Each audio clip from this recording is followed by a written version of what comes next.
بسم اللہ الرحمن الرحیم۔ السلام علیکم۔ خزانے کی تلاش میں آپ سب کو خوش آمدید۔ چلتے ہیں آج کی نئی قسط کی طرف، لیکن سب سے پہلے سمجھداروں کے لیے ایک اشارہ اور ایک یاد دہانی۔ ناظرین، طائف سے واپسی میں آپ نے چند روز مقام نخلا میں قیام کیا۔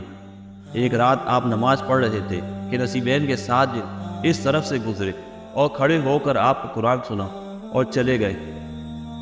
آپ صلی اللہ علیہ وآلہ وسلم کو ان کی آمد کا بالکل علم نہیں ہوا، یہاں تک کہ سورہ الاحقاف کی چند آیات نازل ہوئیں، جن کا ترجمہ کچھ اس طرح سے ہے کہ اور اے پیغمبر، یاد کرو جب ہم نے جنات میں سے ایک گروہ کو تمہاری طرف متوجہ کیا کہ وہ قرآن سنے، چنانچہ جب وہ وہاں پہنچے تو انہوں نے ایک دوسرے سے کہا کہ خاموش ہو جاؤ۔ پھر جب وہ پڑھا جا چکا تو وہ اپنی قوم کے پاس انہیں خبردار کرتے ہوئے واپس پہنچے۔ انہوں نے کہا، اے ہماری قوم کے لوگوں، یقین جانو ہم نے ایک ایسی کتاب سنی ہے جو موسیٰ علیہ السلام کے بعد نازل کی گئی ہے، اپنے سے پہلی کتابوں کی تصدیق کرتی ہے، حق بات اور سیدھے راستے کی طرف رہنمائی کرتی ہے۔ اے ہماری قوم کے لوگوں، اللہ کے داعی کی بات مان لو اور اس پر ایمان لے آؤ۔ اللہ تمہارے گناہ کو معاف کر دے گا اور تمہیں ایک دردناک عذاب سے پناہ دے دے گا۔ اور جو کوئی اللہ کے داعی کی بات نہ مانے تو وہ ساری زمین میں کہیں بھی جا کر اللہ کو عاجز نہیں کر سکتا، اور اللہ کے سوا اس کو کسی قسم کے رکھوالے بھی نہیں ملیں گے۔ ایسے لوگ کھلی گمراہی میں مبتلا ہے۔ ناظرین، جب مکہ کے قریب پہنچے تو زید بن حارثہ رضی اللہ تعالیٰ عنہ نے عرض کیا کہ مکہ میں کس طرح داخل ہوں گے؟ مکہ ہی والوں نے تو آپ کو نکالا ہے۔ آپ نے فرمایا، اے زید، اللہ تعالیٰ اس مصیبت سے رہائی کی کوئی صورت ضرور پیدا فرمائے گا، اور اللہ ہی اپنے دین کا حامی اور مددگار ہے، اور یقیناً وہ اپنے نبی کو سب پر غالب کرے گا۔ پھر آپ نے غار حرا پہنچ کر اخنس بن شریک کے پاس پیام بھیجا کہ کیا میں آپ کی پناہ میں مکہ آ سکتا ہوں؟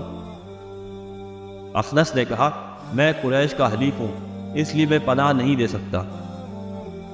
بعد میں یہی پیغام سہیل بن عمرو کے پاس بھیجا۔ سہیل نے کہا کہ بنو عامر بنو کعب کے مقابلے میں پناہ نہیں دے سکتے۔ بعد میں آپ نے مطعم بن عدی کے پاس یہ پیغام بھیجا کہ کیا میں آپ کی پناہ میں مکہ آ سکتا ہوں؟ مطعم نے آپ کی فرمائش قبول کی، اپنے بیٹوں اور قوم کے لوگوں کو بلا کر حکم دیا کہ ہتھیار لگا کر حرم کے دروازے پر کھڑے رہے۔ میں نے محمد صلی اللہ علیہ وآلہ وسلم کو پناہ دی ہے، اور خود بھی اونٹ پر سوار ہو کر حرم کے پاس آ کھڑا ہوا اور پکار کر کہا، اے گروہ قریش، میں نے محمد صلی اللہ علیہ وآلہ وسلم کو پناہ دی ہے، کوئی ان سے تعارض نہ کرے۔ آپ صلی اللہ علیہ وآلہ وسلم حرم میں تشریف لائے، حجر اسود کو بوسہ دیا، طواف کر کے ایک دگاز ادا فرمایا اور مکان واپس تشریف لے گئے۔ مطعم اور اس کے بیٹے آپ کو حلقے میں لیے ہوئے تھے۔ مطعم کے اسی احسان کی بنا پر بدر کے دن اسیران بدر کی بابت میں آپ نے یہ ارشاد فرمایا، اگر آج مطعم بن عدی زندہ ہوتا اور پھر مجھ سے ان گندوں کے بارے میں کچھ کلام کرتا تو میں اس کی رعایت سے ان سب کو یکلخ چھوڑ دیتا۔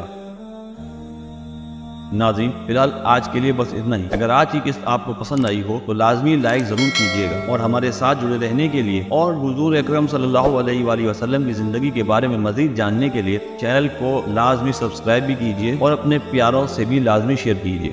انشاءاللہ تعالی ملتے ہیں اگلی قسط میں، جب تک اپنا بہت سارا خیال رکھیے گا۔ اللہ حافظ۔